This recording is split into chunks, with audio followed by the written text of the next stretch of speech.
panguva ino zvobuda pachena pane marumors aiwa zvibuda mupepanhau aiwa rine mukurumbira remandorokwati The News Hawks panguva ino vataura mashoko ekuti mutungamiri wenyika panguva ino is set kuti aite reshuffle cabinet reshuffle panguva ino panoonekwa kunzi pari kufanira kumboriasainiwa aiwa nekufaiwa vamwe vanhu vari kuonekwa kunzi they are not aligning nevision 2030 vanyatso kuonekwa kunzi these are distractors to Mnangagwa kuti atadze kuataina maambitions ake zvakanaka-naka. Sadapita mashuka kudani kwepanguva ino subscribe or like on the bell icon.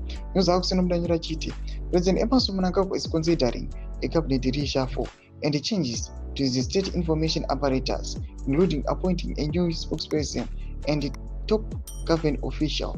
He has told the News Hawks. Ndomashuka ari kuda panguva ino kuri kuonekwa kunzi magovernment officials aiwe pamusoro-soro ndovaya vakataura mashoko akati aiwa panguva inei pamuri kuonekwa kunzi kune vamwe vanhu vari suspected kuti they are serving aiwa VP Kosano Chiwenga sana Joji Charamba aiwa nevamwe panguva ino zvinonzi they might be reassigned, they might be fired, they might be reshuffled achiiswa kumapositions anyatsokuonekwa kunzi ndeemhanga-mhanga mapositions anoonekwa kunzi asiri critical, asiri influential, asingazokonzeresi kuti mutungamiri wenyika apinde busy. Ndomashoko ari kuda panguva ino ari kuitika soon after the conference. Zvinhu hazvina kumira mushe mune Zimbabwe.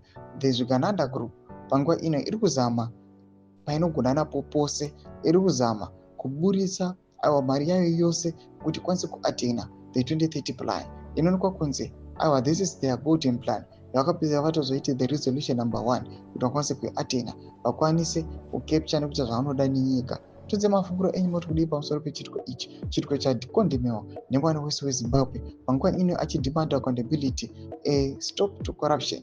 Ina comment section medu mudze mafunguro enyu moti kudii pamusoro pechitiko ichi. So subscribe or like, hit on the bell icon.